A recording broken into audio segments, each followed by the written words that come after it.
वास्तव में सावन का महीना भगवान भोलेनाथ की आराधना का ही पर्व है। इस दिन शिव मंदिरों में बड़ी संख्या में भक्तों की भीड़ उमड़ती है, जो शिव के दर्शन पूजन कर खुद को सौभाग्यशाली मानती है।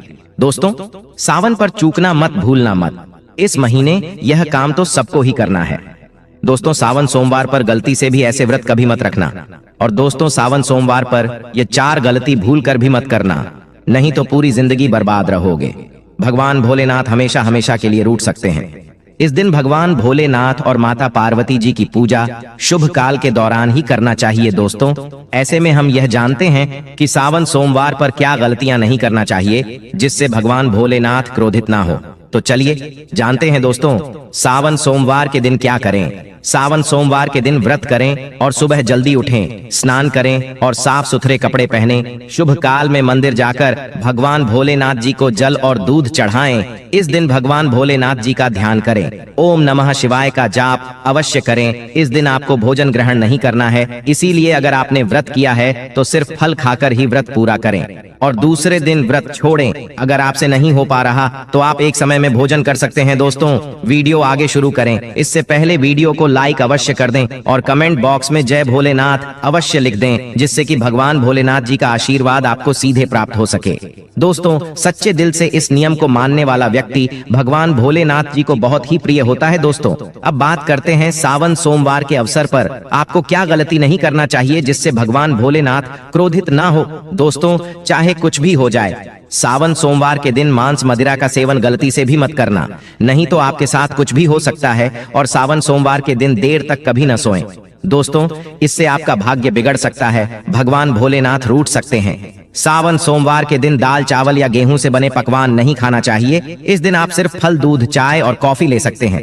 अगर आप भगवान भोलेनाथ जी को प्रसन्न करना चाहते हैं तो इस दिन काले कपड़े भूल कर भी मत पहनना। इस दिन जितना ज्यादा हो सके भगवा रंग, यह लाल रंग का ही कपड़ा पहने, बहुत ही शुभ और मंगलकारी माना जाएगा। इस दिन गलती से भी पति पत्नी शारीरिक संबंध भूल कर भी ना बनाएं, अन्यथा भगवान भोलेनाथ के क्रोध का सामना आपको करना पड़ेगा। इस दिन जितना ज्यादा हो सके दान पूर्ण करें। अगर भगवान भोलेनाथ को अगर खुश करना है तो यह बात गांठ बांध लें। दोस्तों, ये पाप कभी मत करना। सावन सोमवार के पावन अवसर पर शिवलिंग पर भूल कर भी ये चीजें मत चढ़ाना, नहीं तो जिंदगी भर आपको किसी बड़ी परेशानी का आपको सामना करना पड़ सकता है। और दोस्तों, आपका व्रत टूट भी सकता है, क्योंकि इससे भगवान भोलेनाथ अत्यंत क्रोधित हो सकते हैं। जान लीजिए, नहीं तो आपके व्रत रखने का कोई भी फायदा नहीं है। तो चलिए जानते हैं दोस्तों। नंबर 1, तुलसी। पौराणिक कथाओं के मुताबिक तुलसी को माता लक्ष्मी जी का स्वरूप माना जाता है। माता लक्ष्मी जी भगवान विष्णु जी की अर्धांगिनी है। भगवान विष्णु शालिग्राम की पूजा में ही तुलसी का प्रयोग किया जाता है। ऐसे में शिवलिंग पर तुलसी का प्रयोग वर्जित है। यह आपको पाप का भागीदार बना सकता है, इसलिए भूल कर भी ऐसा अनर्थ कभी मत करना। दोस्तों, सिंदूर एक प्रकार से श्रृंगार की वस्तु है जो सभी देवियों को चढ़ाया जाता है, परंतु भगवान भोलेनाथ बैरागी है और वह महाकाल है, इसीलिए उन्हें सिंदूर नहीं चढ़ाया जाता है। ऐसा पाप आप कभी मत करना। और सावन सोमवार के पावन अवसर पर जितना ज्यादा हो सके आपको भगवा रंग पहनना चाहिए। भगवान भोलेनाथ अति प्रसन्न होते हैं। इस दिन काले कपड़े पहनने से बचना चाहिए और भगवान भोलेनाथ के मंदिर में काले वस्त्र पहनकर कभी प्रवेश न करें। दोस्तों, हल्दी सभी देवी देवताओं की पूजा में हल्दी का उपयोग किया जाता है, लेकिन कुछ का मानना है कि काल के देवता भगवान भोलेनाथ जी को अर्पित नहीं करना चाहिए, क्योंकि हल्दी सौभाग्य का प्रतीक है। और केतकी के फूल, पौराणिक कथाओं के मुताबिक केतकी के फूल भी शिवलिंग पर नहीं चढ़ाना चाहिए, क्योंकि एक बार केतकी के फूल भगवान ब्रह्मा के झूठ में साथ दिया था। यह बात जानकर भगवान भोलेनाथ ने क्रोध में आकर केतकी के फूल को श्राप दे दिया, इसीलिए यह गलती भूल कर भी आप ना करें। दोस्तों, नंबर 6, नारियल पानी। एक पौराणिक मान्यताओं के अनुसार ऐसा कहा जाता है कि शिवलिंग पर नारियल पानी नहीं चढ़ाना चाहिए, क्योंकि यह शुभ नहीं माना जाता है, इसीलिए इस बात का विशेष कर आप ध्यान रखें। नंबर 7, शंख। दोस्तों, भगवान भोलेनाथ ने शंखचूड़ नाम के असुर का वध किया था। शंख को उसी असुर का प्रतीक माना जाता है जो भगवान विष्णु का भक्त था, इसीलिए विष्णु भगवान की पूजा शंख से होती है, शिव की नहीं। प्रिय भक्तों, इस बात का विशेष का ध्यान रखें। नंबर 8, तिल। यह भगवान विष्णु के मैल से उत्पन्न हुआ था, इसीलिए इसे भगवान भोलेनाथ को नहीं अर्पित किया जाना चाहिए। दोस्तों नंबर 9, टूटे हुए चावल। भगवान भोलेनाथ को अक्षत यानी साबुत चावल अर्पित किए जाने के बारे में शास्त्रों में लिखा है। टूटा हुआ चावल अपूर्ण और अशुद्ध होता है, इसीलिए यह भगवान भोलेनाथ को नहीं चढ़ता। आप ऐसा अनर्थ न करना। चावल चढ़ाने से पहले ध्यान से देख लें, कहीं चावल टूटा हुआ ना हो। खास तौर से सावन सोमवार पर यह चीजें भगवान भोलेनाथ को चढ़ाने से भी व्यक्ति का भाग्य चमक उठता है। भगवान भोलेनाथ अति प्रसन्न। तो चलिए जानते हैं दोस्तों। नंबर 11, गंगा जल भगवान विष्णु के चरणों से निकला और भगवान भोलेनाथ की जटा से धरती पर उतरी है। इसीलिए सभी नदियों में गंगा परम पवित्र गंगा जल से भगवान भोलेनाथ का अभिषेक करने से मानसिक शांति और सुख की प्राप्ति होती है। दोस्तों नंबर 13, 3 पत्तों वाला बेलपत्र। 3 पत्तों वाला बेलपत्र जो कटा फटा नहीं हो, ऐसा भगवान भोलेनाथ को चढ़ाएं। 3 पत्तों वाला बेलपत्र त्रिदेव ब्रह्मा विष्णु महेश का प्रतीक माना जाता है। सावन सोमवार के अवसर पर बेलपत्र अर्पित करने से शिवलोक की प्राप्ति होती है, ऐसा पुराणों में बताया गया है। दोस्तों नंबर 14, धतूरे का फूल। धतूरे के फल के समान धतूरे का फूल भी भगवान भोलेनाथ को प्रिय है। इसका कारण यह है कि यह सफेद होता है और औषधि कारणों से गुणकारी होता है। मानसिक शांति के लिए धतूरे के पुष्प को शिवलिंग पर अर्पित करें। दोस्तों नंबर 15, भगवान भोलेनाथ ने हलाहल विष पान किया। इस बीज के उपचार के लिए कई तरह की जड़ी बूटियों का प्रयोग देवताओं ने किया। उसमें से एक भांग है, इसीलिए भगवान भोलेनाथ को भांग अत्यंत प्रिय है। और सावन सोमवार के दिन पर भांग के पत्ते को पीसकर दूध या जल में घोलकर भगवान भोलेनाथ का अभिषेक करें तो रोगों से मुक्ति मिलती है।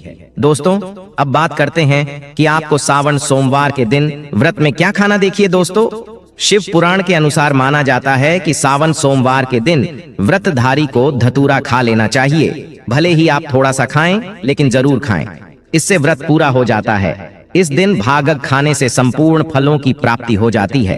अगर आप नहीं खाते हैं तो इसे थोड़ा बहुत चखले नहीं तो आपका व्रत अधूरा माना जाएगा।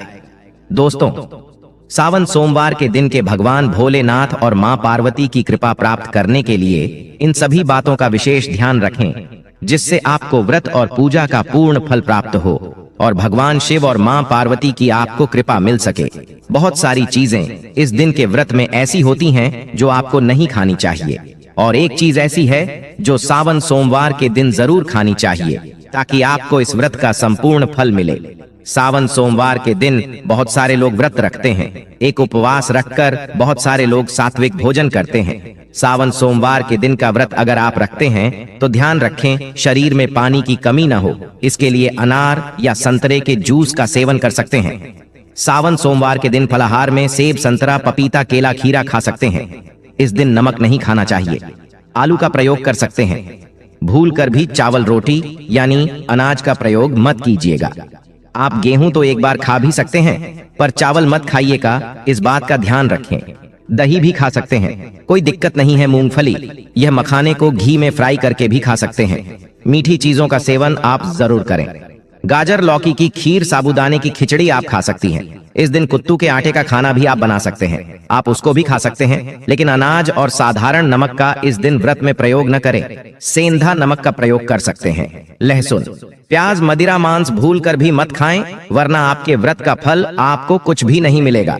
इन चीजों का आपको ध्यान रखना है, नहीं तो आप पाप के भागीदार हो सकते हैं। सावन सोमवार पर व्रतधारी को खाने पीने की चीजें दूसरों को मिल बांट कर खानी चाहिए, शेयर करनी चाहिए। पौराणिक मान्यता के अनुसार जो व्यक्ति वर्ष भर कोई व्रत उपवास नहीं रखता है और वह सावन सोमवार के दिन का व्रत रखता है तो उसे पूरे वर्ष के व्रतों का पुण्य प्राप्त हो जाता है। सावन पर 4 प्रहर की पूजा अत्यंत फलदायी होती है। सावन पर 4 प्रहर की पूजा से सभी प्रकार की कामनाएं पूर्ण होती हैं। अगर दोस्तों किसी को संतान प्राप्ति की मनोकामना हो तो आप यह उपाय अवश्य करें। 101% आपको संतान की प्राप्ति होगी। सावन सोमवार के दिन आटे से 11 शिवलिंग बनाएं व 11 बार इनका जलाभिषेक करें। इस उपाय से संतान प्राप्ति के योग बनते हैं। अगर दोस्तों आपकी कोई मनोकामना हो तो सावन सोमवार के दिन पर 21 बिल्व पत्रों पर चंदन से ओम नमः शिवाय लिखकर शिवलिंग पर चढ़ाएं। इससे इच्छाएं पूरी हो सकती हैं। अगर विवाह में अड़चन आ रही है तो सावन सोमवार के दिन शिवलिंग पर केसर मिलाकर दूध चढ़ाएं, जल्दी ही विवाह हो सकता है।